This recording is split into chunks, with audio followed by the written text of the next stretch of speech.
Hey guys, Bill the Appraiser here with a new episode of All About Appraisals. Topic of the day is, how can I put it? Everything doesn't add value, or not everything adds value. And what I mean by that is, homeowners go out and they do things, and some things add value and some things don't. Um, I don't know, things like maybe landscaping don't really add a whole lot, mostly because, you know, even though the landscaping is beautiful, if the new homeowners don't keep it up, that value goes away. So that's why the current appraiser is not going to really give any credit for landscaping because, it's temporary. Um, but anyway, so what brought this up was I had done an appraisal on a home recently, and a gentleman gave me a list of all the wonderful things he'd done. And I kind of started looking at it, and I try to always be positive and optimistic and upbeat and everything. And I rarely say things to people because they don't want to hear that it's not going to add much value. I just say, hey, thanks for the list. I'll put it in the report. But this gentleman had done things like he had jacked up his current driveway and put down a new driveway, and that was pretty expensive. But you don't get that back. I'm sorry. You just don't. Same thing with, I mentioned landscaping a minute ago, but yeah, same thing with that. You don't generally get much for landscaping back. And I've done properties where they told me they spent $50,000 on landscaping, which is all well and good.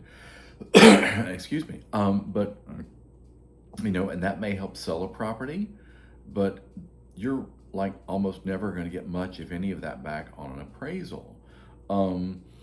Big ticket items even. And so, I bring these things up just kind of in passing. I'm sure I've done a video like this before, but it bears repeating, as they say. I mean, you start thinking of a home, what are the big ticket items? Roof, HVAC, um, a lot of people throw in hot water heater, which is really not that expensive. And so, yeah, I mean, a new roof might cost you $25,000 depending on what you do. New HVAC, depending on situation, might cost you almost as much. But by the same token, if I buy your home, you buy my home, you're expecting to be warm in the winter and you're expecting to be cool in the summer.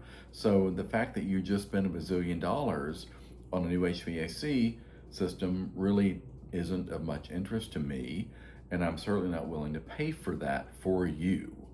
Um,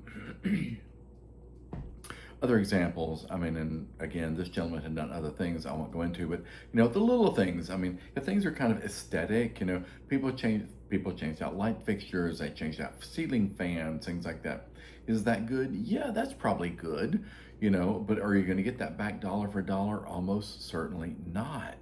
Um, Looking at another property, and this guy, beautiful home, no doubt about it. They had bought it new a couple of years ago, and then went in and did, I think when I added it all up, the list he sent me totaled north of $150,000 of improvements they'd done to this almost $400,000 home they bought when they bought it a couple of years ago.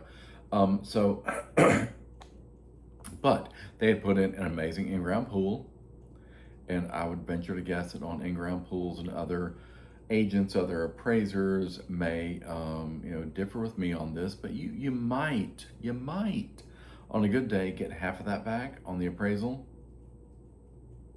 Probably not, but on a good day, maybe. Um, Again, keeping in mind that the appraiser doesn't get to arbitrarily assign values. They are all supposed to be what they call market based. And so it's not about the appraiser, it's about the buyers and how much are they willing to pay for your $75,000 pool. And they're going to come back and they're going to decide, okay, $20,000 maybe on a good day. By the same token, you decide, hey, I'm an outdoor person. I like cooking outdoors. I'm gonna get an outdoor kitchen, and a lot of times the outdoor kitchen goes along with the in-ground pool. Sometimes not, but more often than not. And so you sink 50 grand into the outdoor kitchen. Again, are you going to get that back? Probably not.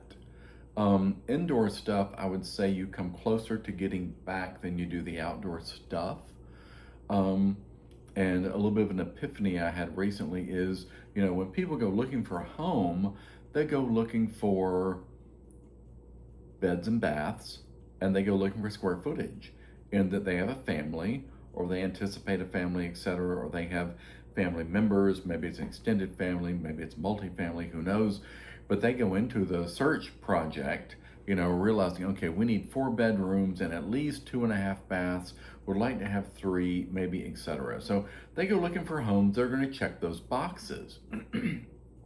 And so if your home checks some boxes, but you've got $100,000 worth of other goodies that these people weren't anticipating, planning for, planning to pay for, etc., then they may not look long and hard at your property, because they're looking for, 4 walls and a roof that will support 4 people or 6 people, whatever they need, with, again, 4 or 5 bedrooms, 2 or 3 bathrooms, etc. And so they're not looking necessarily for something that has an outdoor jacuzzi, an outdoor pergola, an outdoor in-ground pool, and all the goodies, and outdoor kitchen, as I said, they go along with that. So, I think homeowners just need to be careful when they decide, okay, we're gonna do some upgrades. Yeah, when you upgrade the kitchen, because and you can always Google this, you'll get different numbers depending on which AI you use, but upgrading a kitchen, probably minimum 25 grand, up to 50 grand or more. Same thing with bathrooms. When you upgrade that master bathroom, yeah, maybe 25 grand when you're going from what it was when you bought it to, really something sweet and special, after you redo it. Let's face it, I mean, what can you do to a bedroom? I mean, you can paint the walls, you can do the light fixture, maybe a ceiling fan, you can redo the floors. But at the end of the day, people don't really think of bedrooms as being upgraded or updated. They think of kitchens, bathrooms, and that kind of thing. So, I would just caution people on doing a bit of research and, putting money into the home where they think they're going to get it back. Again, somebody recently had done the epoxy thing to their garage floor, which is amazing. It looks great. And as long as you realize that you're either one, doing it for yourself, or you're just doing it because it will help resale, even if you don't get the money back, that's okay too. But some people, and I've seen many, where they have a notebook, basically, of every penny they've spent on the home since they bought it. And they can tell you what they spent on that ceiling fan. They can tell you how much they spent on that roof, and they can tell you how much they spent on that HVAC. Oh yes, and the water heater, and oh yes, that new country kitchen sink and the kitchen and everything else. And so, you don't get all that back. You just don't. So, I just mentioned that because it comes up really all the time. So I would just advise homeowners to make your improvements wisely, choose wisely, check multiple sources before you do anything to ensure that you're getting the most bang for the buck. And then if you're not going to get the money back, well, maybe you don't do it. Again, unless it's kind of one of those situations where you go into it saying, hey, this is probably going to be our forever home, so to speak, which is amazing. We don't care that we may not get money back on it when we sell it, but we want that. We want the in-ground pool, we want the new kitchen, we want whatever. And so I think as long as you go into it with the right perspective kind of thing, you're good to go. And there's no reason not to. But if you have any confidants, so to speak, if you happen to know an appraiser, there's only a few of us out there in the world, really, in the US, and so most people don't even know an appraiser. But if you know a real estate agent or 2 or 3, and you can ask them, hey, we're thinking about doing this, doing that, doing the other, which one of those should we go with? Because we plan to be here for the rest of our lives, but you never know, we may end up selling 4 or 5 years down the road, etc. And so, just check it out, right? I mean, no reason not to. You want to get the most bang for your buck, as I said before. You want to, you're all about meeting market expectations and that kind of thing. And so what is the market looking for today? They're looking for updated kitchens, looking for updated baths. Yes, do they like the new roof? They absolutely do. Do they like the new HVAC? Yes, they absolutely do, and all sorts of things. So, again, I'll just leave it at that, and hope this has been informative. Hope this has been helpful. Feel free to leave comments. By all means, if you have a minute, please hit like and subscribe. Would love that. Got any ideas for future videos? Please leave those. And anything else, look forward to seeing you on the next video. Thanks for tuning into this one, and we'll see you again soon, I'm sure. Thanks.